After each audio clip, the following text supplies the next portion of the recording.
Okay, this is the video lesson for discussion 3.4, and this is going to cover reactions of alkanes, alkenes, and alcohols. There are many, many more reactions that we're going to cover as we move through the year in Unit 10, but we're sort of dipping our toe into the vast pool that is organic reactions in this discussion. Okay, so first we're going to talk about alkane reactivity.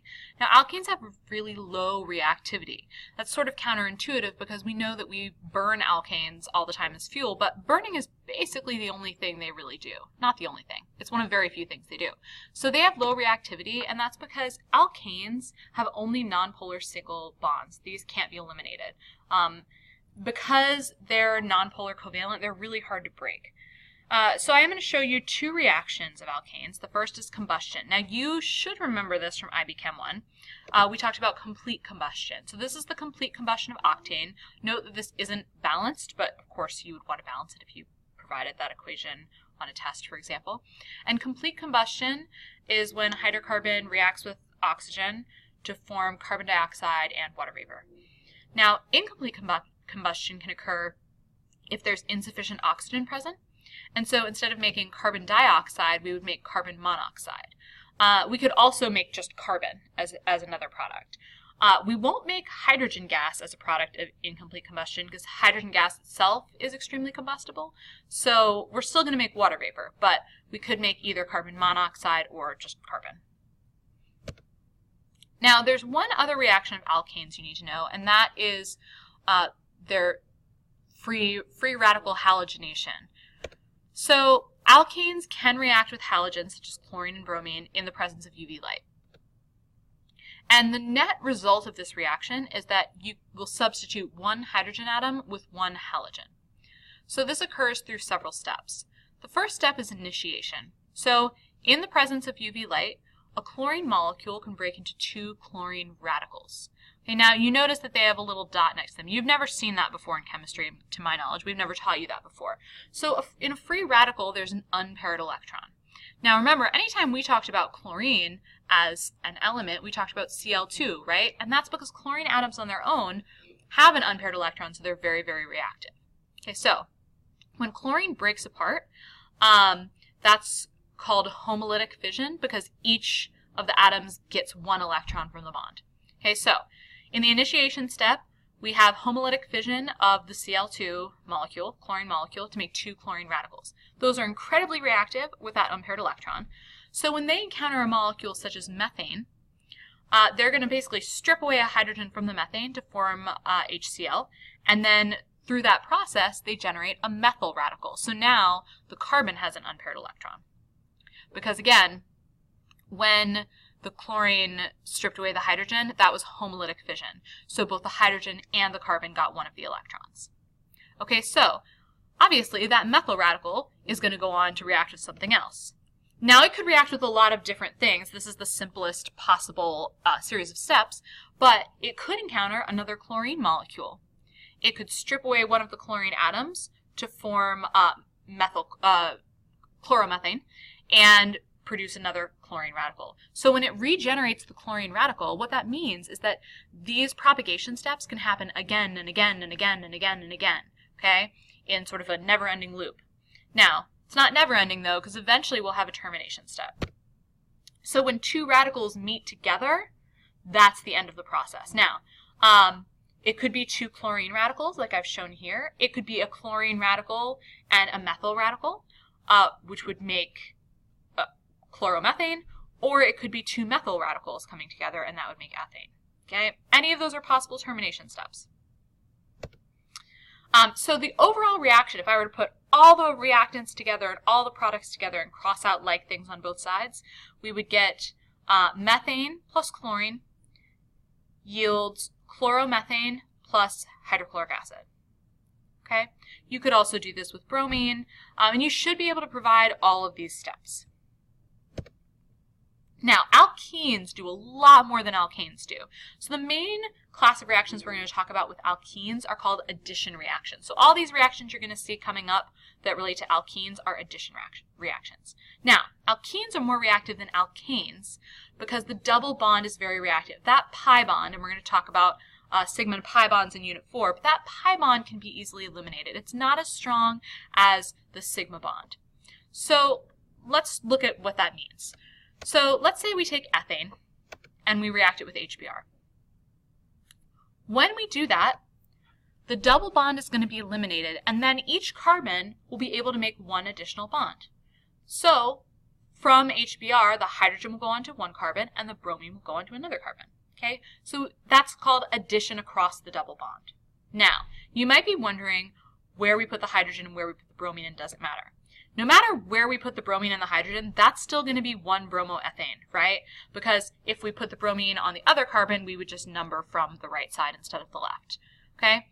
Now, there are rules in asymmetrical alkenes about which side of the double bond would get the hydrogen and which would get the bromine. But at this time, we're only going to deal with symmetrical alkenes. So we'll save that for later. Okay, so let's look at some more examples. So we can have alkenes reacting with halogens. Some names for that would be chlorination or bromination. And this can be really useful in telling the difference between alkanes and alkenes. So if I had, let's say I had two beakers, one contained an alkane and one contained an alkene.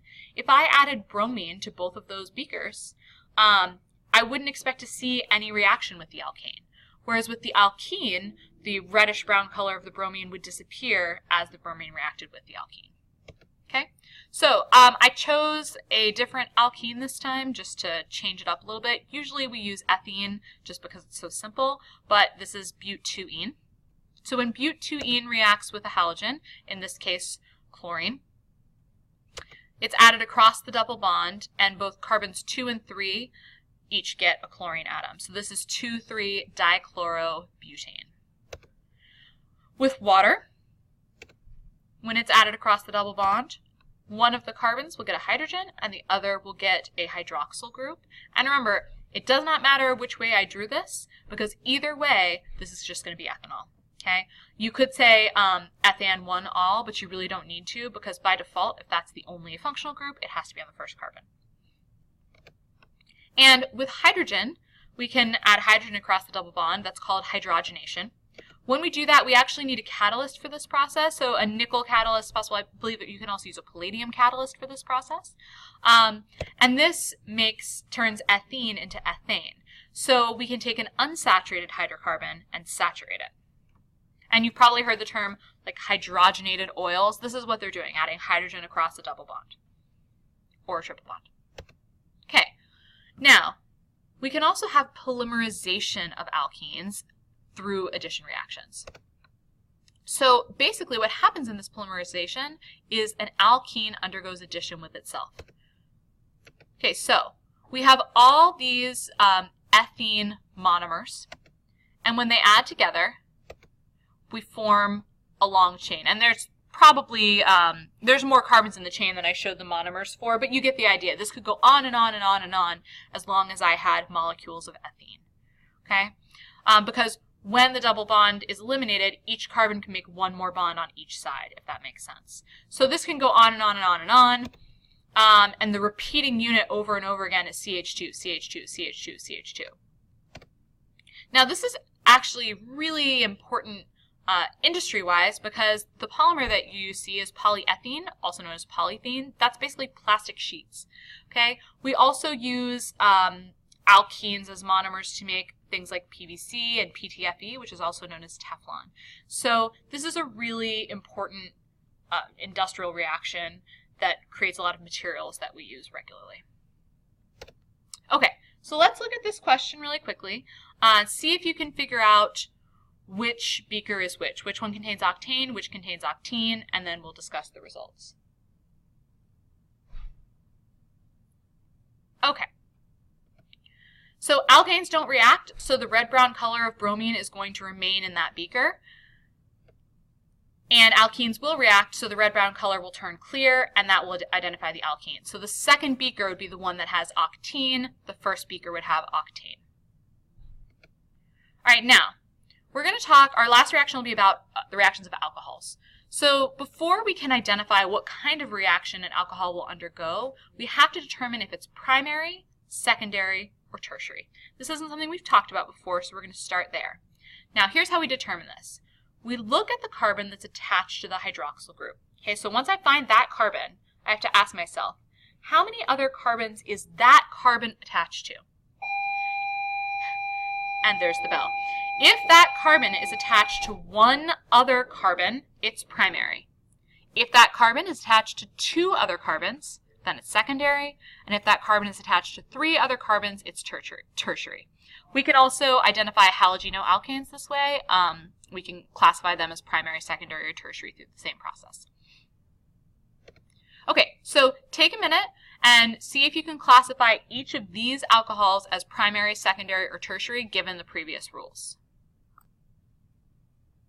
Okay, so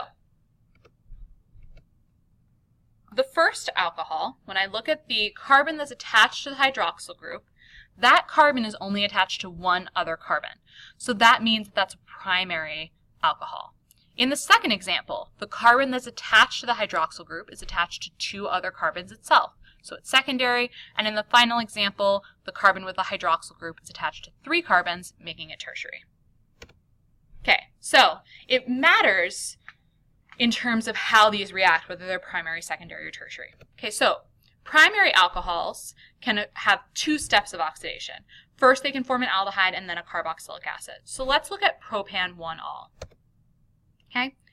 Now, there are some conditions that are important for oxidation of alcohols. We have to use an oxidizing agent. Two really commonly used agents are potassium permanganate and potassium dichromate. You would only use one of those at a time. You can write either one. It makes no difference. Okay? And you would need that to be acidified, so you need some kind of acid catalyst, and you also need some heat, particularly for the second step in the oxidation of the primary alcohol. Okay? So in the first step, we would make an aldehyde. Now, when we talk about oxidation, oxidation has a lot of different definitions that we'll talk about in our redox unit. We can think of it as the addition of oxygen or the removal of hydrogen. So in this case, we're seeing the removal of hydrogen happening. Okay, now, primary alcohols can be further oxidized into carboxylic acid, same conditions, and so we would make propanoic acid. To isolate the aldehyde, we would use distillation. If we wanted to get the carboxylic acid, we would have to heat it for a longer time under reflux, which is a cyclical evaporation condensation process. Okay, so secondary and tertiary alcohols. Now, secondary alcohols only have one oxidation step that yields a ketone. So let's look at the example of propan-2-ol. Okay, propan-2-ol, same conditions as before, and we're going to make propanone. Now, again, we see here that we have the removal of hydrogen as an example, as a part of the definition of oxidation. Tertiary alcohols can't be oxidized. So if someone gave you that alcohol and asked you what will happen if it's heated with acidified potassium permanganate, you would say no reaction. And that's because the carbon already has 3 bonds to methyl groups, and it's not easy for them to break those bonds, so nothing's going to happen. It's just going to stay as an alcohol. So in a lab, which we'll do in class, you can tell the difference between a primary, secondary, and tertiary alcohol based on whether or not it oxidizes, and if so, how rapidly.